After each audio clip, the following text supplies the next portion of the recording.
Wuthering Waves' meta is entirely based around its DPS characters. Sub DPS's value is based on which DPSs they synergize with, and then healers are just kind of universal, so there's not really a meta around them. But that gets you thinking, who are the best DPSs in the game?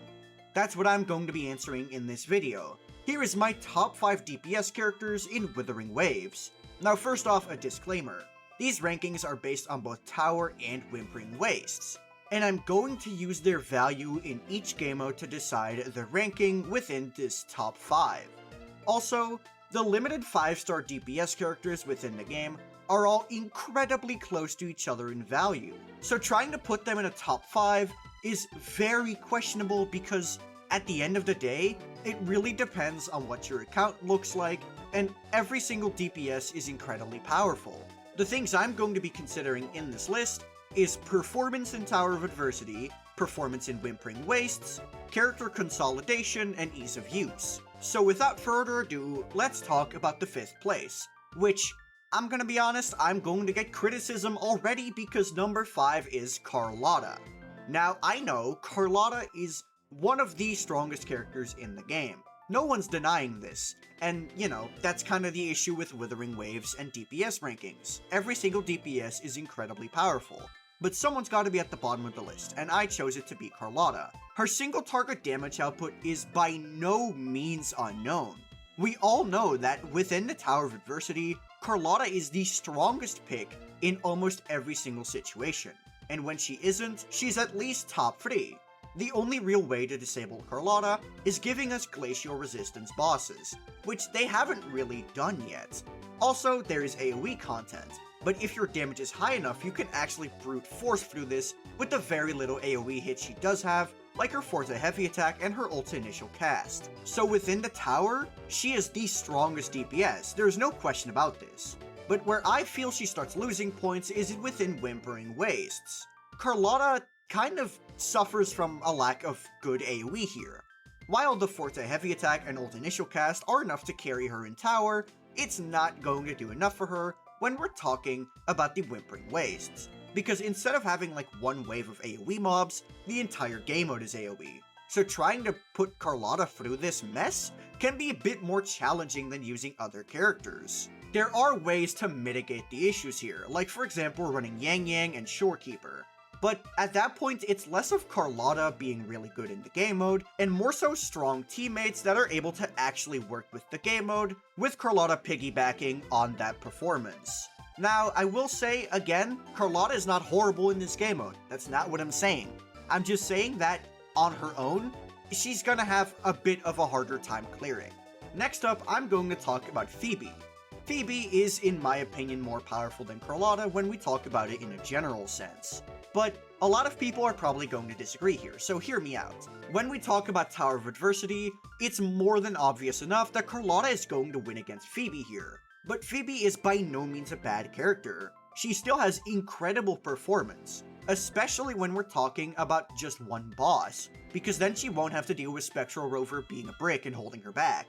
Phoebe has an incredibly well-versed kit. She's able to make enemies stand still, preventing enemies from ungrouping themselves. Almost all of her high damage abilities have amazing AoE, and she's incredibly easy to use. In my opinion, one of the easiest characters to pick up, if not the easiest. But much like Carlotta, where Phoebe's downfall is going to be within the Whimpering Wastes. In my opinion, it's not as bad as Carlotta, because while Carlotta needs characters to group enemies and even then she clears just fine, Phoebe has some amazing clears running dual DPS comps, like for example with Changli and Rover, or with GN and Rover. Phoebe's teams tend to perform better in Whimpering Wastes, and it's not just because she's piggybacking off of their success. For example, Phoebe GN is actually capable of getting the same score, if not higher, than GN Mortefi, which is his hypercarry based team. So Phoebe GN is by no means just Phoebe being carried. Phoebe also has excellent unit consolidation, being the only DPS in the game that doesn't really want to use Verena or Shorekeeper, instead choosing to run Rejuvenating Glow Rover. This means that no matter what your account looks like, pulling for Phoebe is never a bad idea, even if you don't have that many sub-DPS characters. Phoebe is able to function with Sanhua, Mortefi, Yang Yang, there's really no end to the amount of options that Phoebe has to her disposal, and I get the feeling she's only gonna get better from here. Number 3 on the list is going to be Jinshi. Now, before I talk about Jinshi, I'm going to say that Carlotta, Jinshi, and Phoebe could really go in any order. They're all so incredibly well balanced around each other that I don't think it matters if you put Phoebe above Jinshi or Carlotta above Phoebe. It really doesn't matter because you can justify putting them at any spot here as long as they are relative to each other. But now let's talk about Jinshi. Jinshi, much like, has an excellent performance within the Tower of Adversity, but then starts to fall off a bit more for Whimpering Wastes. I know, what an original concept. Jinshi, however, does feel like she have a bit more downsides than the other characters, but she makes up for this with sheer damage. As opposed to Carlotta and Phoebe, her damage is not distributed equally throughout the rotation. Instead, Jinshi puts out most of her damage near the end of the rotation, which means that if you're not hitting specific damage thresholds, you are going to be clearing slower within a Tower of Adversity. But this is a bit more of a nitpick. Where this starts getting relevant is within Whimpering Wastes. Now, again, Whimpering Wastes is an AoE game mode, but here the issue is not with AoE. Jinshi's issue, however, is that so much of her damage is focused around one big hit, which is not really that good if you're trying to play in a multi-wave game mode. However, Jinshi is very much strong enough to where you can actually kind of brute force this a little bit. You don't need to focus that much on getting a lot of stacks on her, because, well, getting a low amount of stacks is enough to kill, allowing you to go to your Jinshi faster because you know your skill is going to kill the entire wave anyway. However, it does get a bit more awkward whenever there's just one small enemy left, or like 2 small enemies, which happens plenty of times, and Jinshi just cannot kill them without using her nuke, which means you're wasting a lot of damage on smaller mobs, or you're just not using your nuke at all, which is still a waste of damage because you want to use that nuke as much as possible.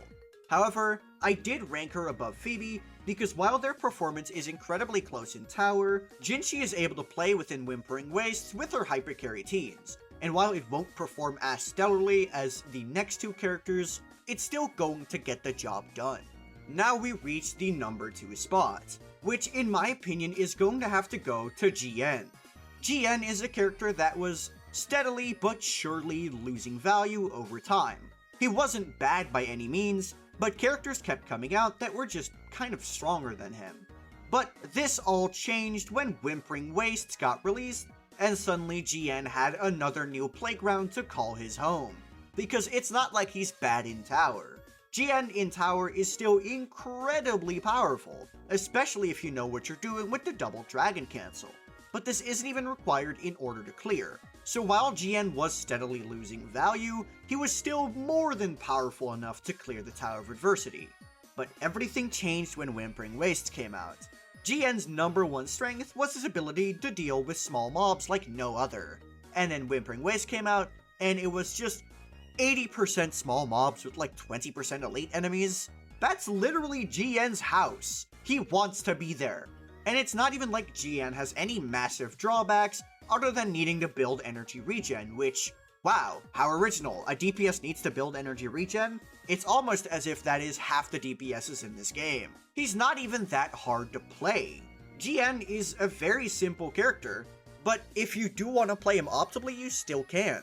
There is the double dragon cancel, as well as dash canceling in the correct direction to be able to hit all enemies. In terms of character consolidation, GN is also pretty simple, using Mortefi and then one of the healers. Mortefi is a character that, while he is good, he is by no means some kind of insane character that everyone is asking for. So giving your Mortefi to GN is by no means a bad idea. And in Whimpering Wastes, GN is strong enough to where he can run characters like Yang Yang instead of his beloved Mortefi, and he'll still be completely fine. He also has double DPS setups, running characters like Chang Li or Phoebe within his teams. And while these are harder to play than the Mortefi variant, they also make up for it by giving you good performance. GN is just a boring character to talk about because he doesn't have any real big flaw. So why isn't he number 1? Well, number 1 is going to be Camellia. And Camellia is going to be an incredibly similar character to GN, except she's just that little bit better. GN's biggest issue was just having less damage in tower than other characters. However, Camellia, she is on a very good level for tower, getting some very fast clears, and in my opinion being the 4th best DPS for Tower of Adversity. However, just like GN, she got a new playing ground called Wuthering Waves. And guess what? Camellia's biggest issue, aka her inability to move, is straight up a non-factor here because all the enemies spawn in the same place. The only real way that Camellia could possibly suffer in this game mode is if enemies decide to walk away during the setup time for her supports. However, Sanhua literally makes enemies stand still during her heavy attack, Rochia has grouping, and you can even use a character like Yang Yang with your Camellia. So, let's be honest, in Wuthering Wastes, she is a complete cheat code. And still having one of the best performances in tower means that Camellia's value simply cannot be understated. She's also very easy to play, having a very simple rotation that only has one thing that could possibly go wrong, aka enemies just moving away from you so they're not hit by your attacks. And let's be honest here, in Wuthering Wastes that's not really going to happen, and the amount of bosses that run away from you within tower aren't that many anymore. There is still the Mephis and the Impermanence Heron, but one of them is Havoc resistant, so you're not playing Camellia on that anyway. So, even though I completely despise Camellia as a character, I despise her gameplay, I despise almost everything about her, I simply cannot say that she is a bad character. She is the best DPS in the game when you're only talking about tower and also Wuthering Wastes, because she just has such good performance in both and has no massive drawbacks that make her unusable in any given scenario. But that's just my top 5 list. What do you think of the list? Again, a reminder that characters in this game are so incredibly well balanced that you can honestly make any kind of top 5 list and it'll be good. You can put Shangli in here, you can put Shangliao in here, you can put literally any of the limited 5-star DPS characters in here, and I can look at you and say, I understand why you rank them this high. So if you disagree, please be respectful about it. And while you're down there in the comments talking about your own personal top 5, you can like the video and subscribe to the channel. If you have any questions, the best way to reach me would be through my Discord server, which is linked in the description. But that'll be it from me. Peace.